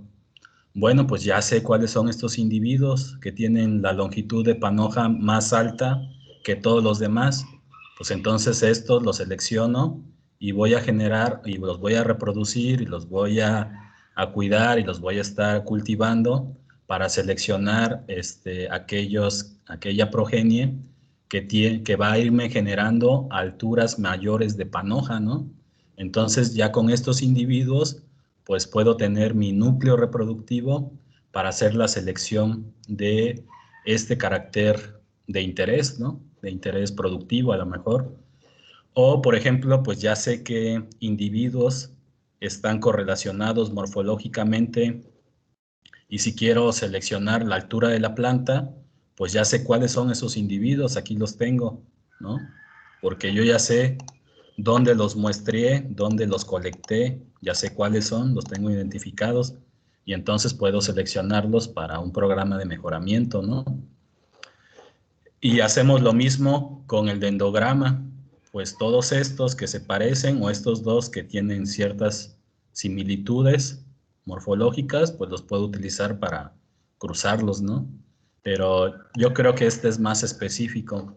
O ambos análisis se complementarían, ¿no? Tanto el dendrograma como el de componentes principales se complementan, porque yo veo muchos trabajos que los hacen o ponen el dendrograma o el componentes principales, pero yo soy más de la idea que hay que hacer ambos análisis para poder todavía exprimir nuestros resultados y que sean más interpretables en términos de lo que queremos, ¿no? ¿Cómo ven, jóvenes?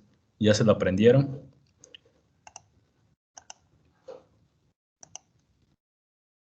¿Dudas? De ahí del programa, de la aplicación, ¿cómo se puede copiar? Es que yo no estoy en la computadora, doctor. Estoy en mi teléfono, pero voy siguiendo su clase.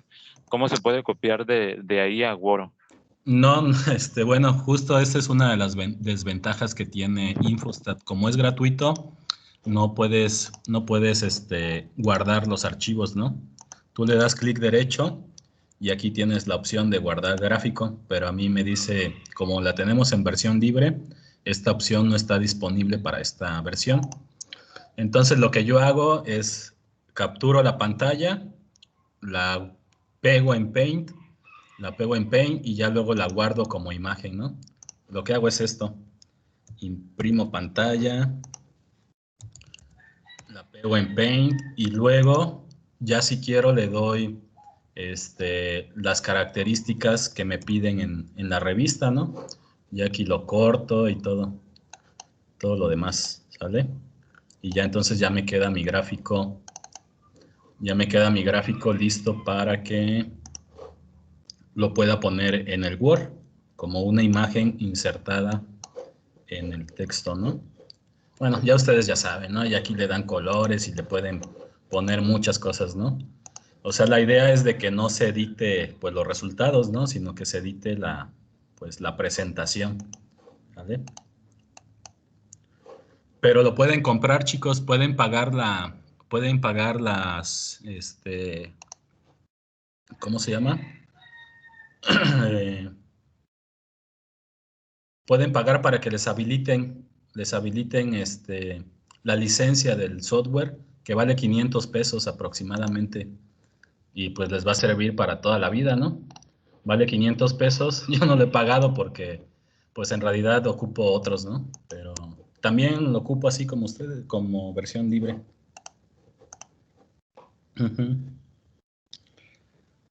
Pues sí. ¿Qué otras dudas, chicos? ¿Ya les quedó claro? ¿Lo repetimos una vez o así ya está? Listo. A mí apenas me descargó, ya lo activé, ya copié la tabla, pero ya me perdí. Bueno, entonces, sí me tardó mucho en descargar. Lo voy a hacer en una segunda ocasión y ya ustedes lo van haciendo, ¿no? Sí. Ahí a la par. Nada más lo voy a hacer y ya no se los voy a explicar porque ya les expliqué la interpretación. Entonces, yo tengo instalado Infostat en mi escritorio, tengo aquí la ubicación, le doy OK, le doy OK, le doy OK.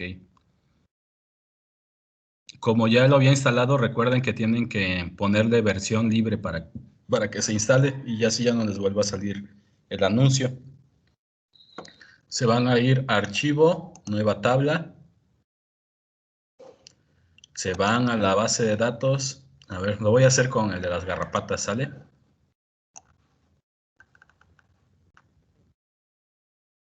Copio los archivos, perdón, los datos de las garrapatas. Y me voy a Infostat, le voy a dar clic derecho y le voy a dar pegar, incluyendo nombre de las columnas. ¿Sale?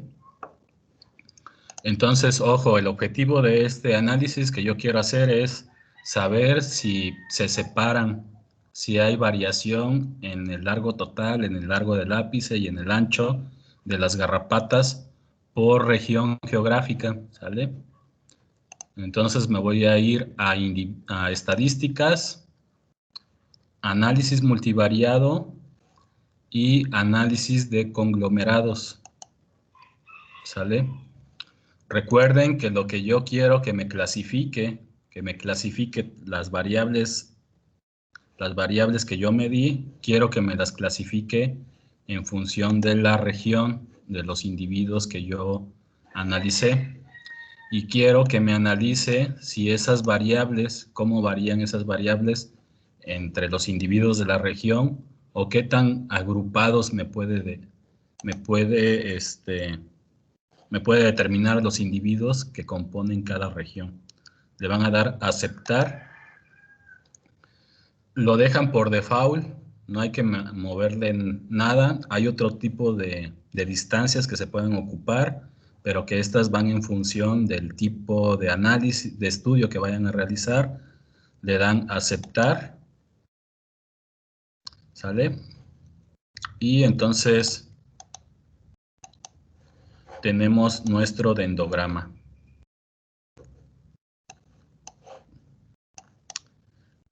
Y ojo chicos, aquí fíjense el tipo de dato que metimos, ¿no? Es región. Entonces, en el anterior habíamos metido a los individuos, ahorita yo lo quiero por región. Entonces, ¿qué nos dice este tipo de análisis? Que los individuos de la región 1 y la región 2 son morfológicamente similares, pero que son diferentes morfológicamente de los individuos de la población 3. Los individuos de la población 1, 2 y 3 son morfológicamente diferentes a los individuos de la población 4 y 5, que a su vez los individuos de la población 4 y 5 son distintos morfológicamente, ¿no? Entonces, tenemos las distancias euclidianas, la distancia de agrupación para estos grupos de individuos debe de estar, pues, más o menos a la misma distancia de aquí, a la misma distancia de acá y a la misma distancia, ¿no? Entonces, así se puede interpretar, chicos. Ahora, si lo hacemos, tenemos esta distancia correlación cofenética. Quiere decir que tomando dos individuos al azar, se van a aparecer un 89.5%. De los dos individuos que yo tome de este y este al azar, ¿vale? Que son los dos individuos, se van a aparecer un 85%, pero obviamente considerando los valores promedio de las tres variables que medimos y a partir de estos tres valores se estima una distancia entre estos dos individuos. Y de esa manera se estima la correlación cofenética. ¿Sale? Ahora, para hacer el de componentes principales, se van a estadísticas, análisis multivariado, componentes principales. ¿Sale? Y se van a ir, lo dejan por default, le dan aceptar, se acuerdan de ponerle biplot y le dan aceptar. ¿Sale?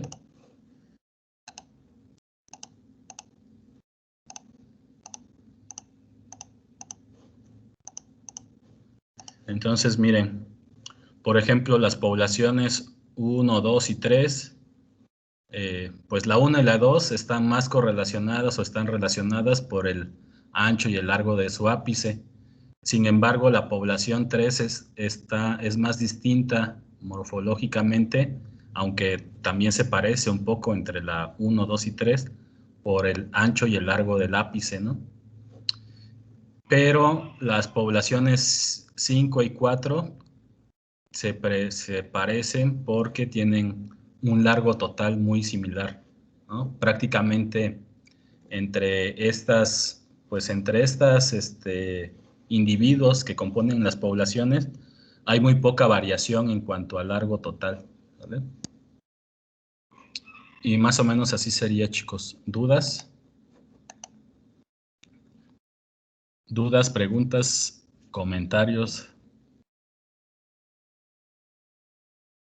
correcciones?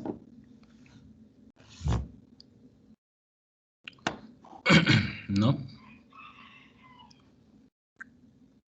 Bueno.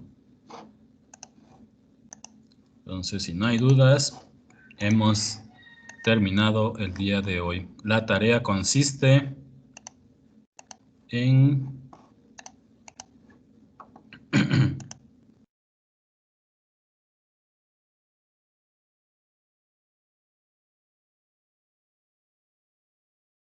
Sí.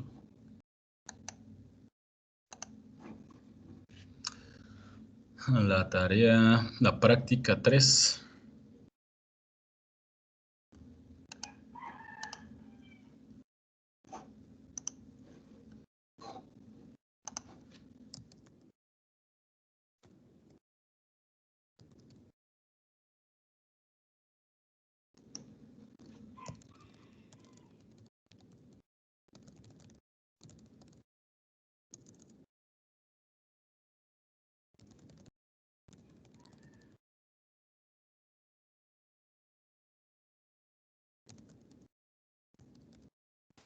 Doctor, el compañero Isaac dejó una pregunta en el chat.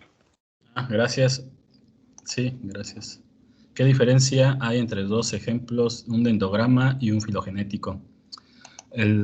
Tiene que ver con las palabras, ¿no? Dendrograma lo utilizamos en estadística y filogenética lo utilizamos en filogenia, ¿no?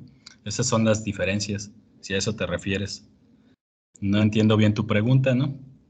Si la puedes explicar mejor. Isaac.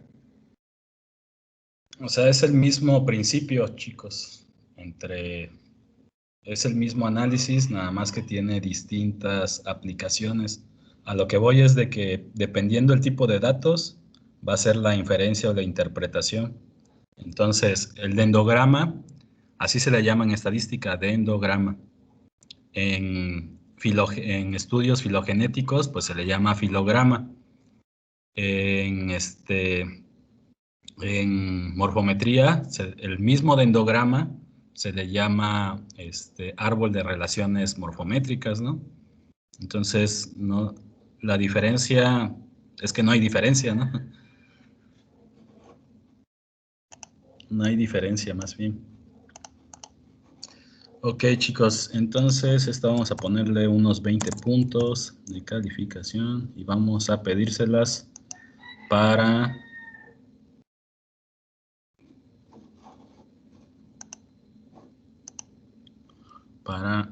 el sábado.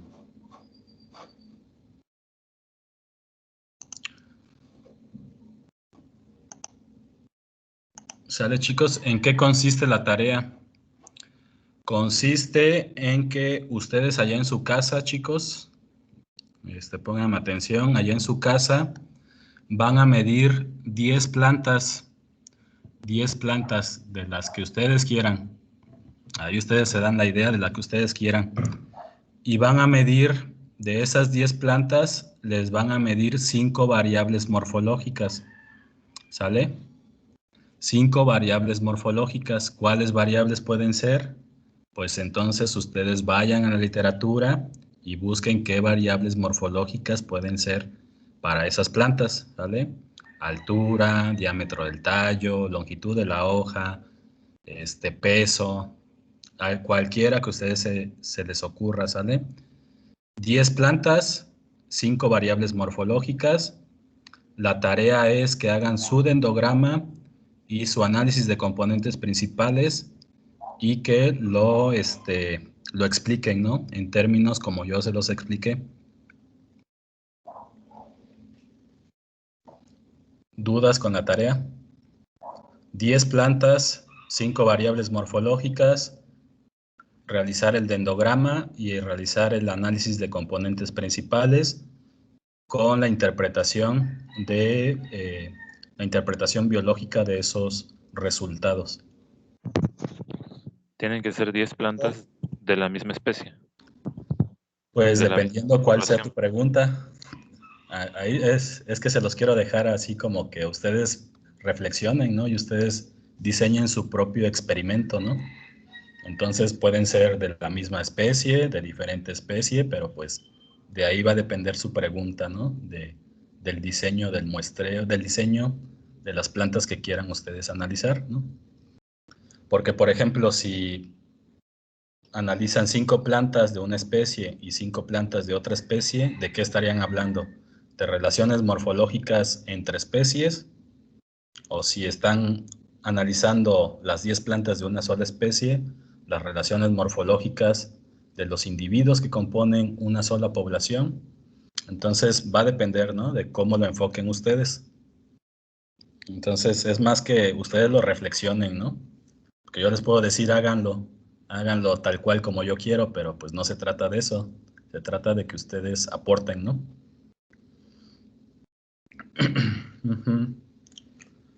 Bueno, entonces, ¿dudas con la tarea? ¿Cuándo lo vamos a explicar? ¿Va a ser en clase o vamos a grabar algún video? No. Todo eso en un Word y lo suben aquí a la plataforma de Teams. Ya abrí ahí donde van a subir la tarea y todo eso es un reporte de práctica, así como en el manual de prácticas que ya subí al grupo. Ahí viene cómo hacer el reporte, porfa, chicos. A ver, que aquí me dice Limón, Alejandro, Isaac. Ok, esto último que explicó, o sea, ¿puedo realizar filogramas en este programa? No. Recuerden que hay software especializados para cada tipo de datos. El día de mañana vamos a desarrollar un filograma, pero con otro software. Por eso es muy importante, chicos, que tengan su computadora. Bueno, ahí ustedes saben si la tienen o no. Mañana vamos a hacer un filograma utilizando datos genéticos. Entonces, hay software especializados para cada tipo de datos, ¿va? No podemos usar software para analizar software para analizar secuencias porque pues nada más no. O no podemos utilizar este software para analizar datos de microsatélites como lo hicimos anteriormente, pues porque no lo va a hacer, no está programado para ese tipo de análisis. ¿Sí? Y sí, puede ser para plantas, hongos, para todo lo que quieran, ¿no? Los software que les estoy enseñando, pero sí están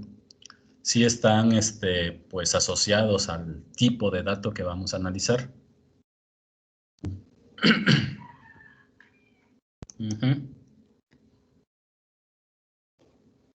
¿Dudas? Entonces, para mañana vamos a descargar otro software. Sí, yo les había platicado que toda esta semana, ya les había pedido que esta semana trajeran computadora o estuvieran con su computadora, porque es la única manera de aprender, chicos, que ustedes lo vayan haciendo conmigo, ¿vale? Sí. Así es como... Y disculpe, doctor, ¿no sería posible que nos compartiera desde hoy el link para ya tenerlo descargado mañana? Claro que sí. Entonces vamos a descargarlo de una vez. Bueno, entonces este es el link, chicos. Aquí se los pego en el software, en el ¿cómo se llama? En el chat del grupo. Y vamos a utilizar que se llama Molecular Evolutionary Genetics Analyze, ¿no? Entonces, dependiendo de los bits de su computadora, creo que ya la mayoría deben tener 64 bits. Todas las computadoras que hayan comprado del 2018, creo, a la fecha, ya casi todas tienen 64 bits. En dado caso que tengan una más antigua, van a descargar 32 bits, ¿sale? Y le van a dar descargar.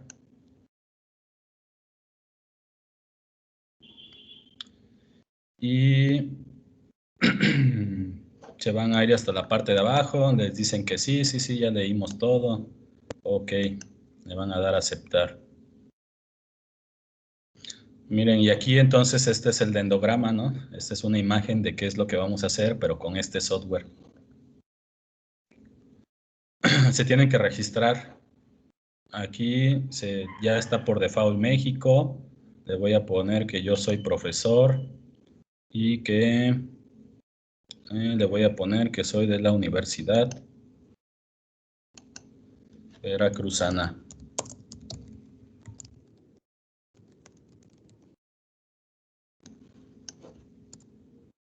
Y le van a dar descargar.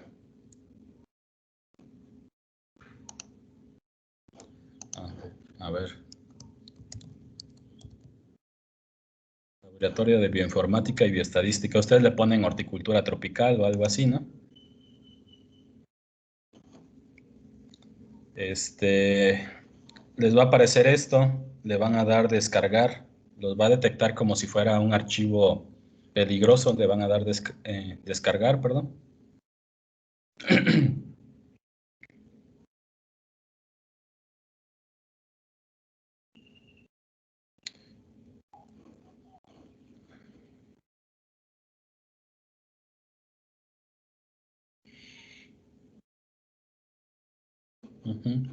Ya que se haya descargado, lo instalan, le dan clic y en automático debe de aparecer que si le otorgan los permisos, le dicen sí, ya. Le dan que lo instale en español. Le dicen que están de acuerdo, aunque no estén de acuerdo con la licencia. Le dan que sí. Y le ponen que pues crea un icono rápido, que crea un icono en su escritorio y le dan siguiente. Y también le dan siguiente, todo lo dejan por default y le dan instalar.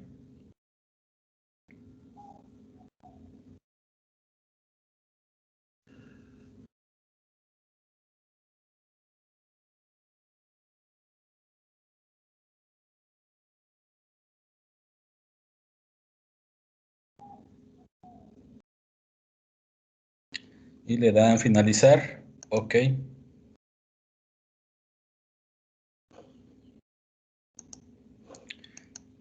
Y por ejemplo, yo aquí ya lo tengo, ya aquí ya está cargando, ¿sale?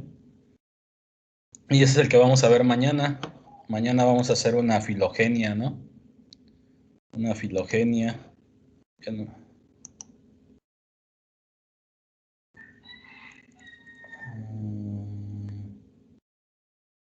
Bueno, mañana les enseño, ¿sale? Mañana les enseño bien. Yo ya tengo las secuencias. Mañana vamos a analizar unas secuencias de ADN. A ver si por aquí las tengo. Estudiantes.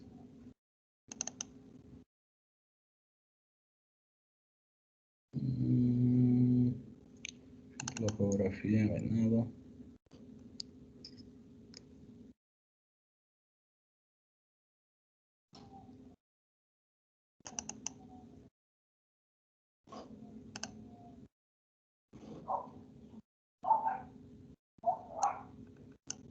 Bueno, mañana les enseño, tengo que repasarlo hoy. Y ya mañana les enseño bien cómo lo usamos, ¿sale? Bueno, pues, ¿dudas, chicos? ¿Preguntas, comentarios, nada? ¿Todo bien? ¿Va a subir el video a su canal? Sí, claro que sí. Gracias. Sí, de nada.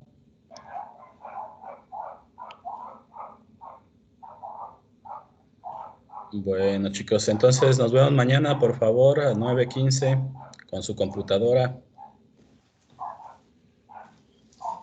Muy bien, mi Sí, estimado. hasta luego. Hasta mañana. Buen día a todos. Sí, doctor. Hasta mañana. Igualmente, buen día. Órale, que estén bien. Suerte.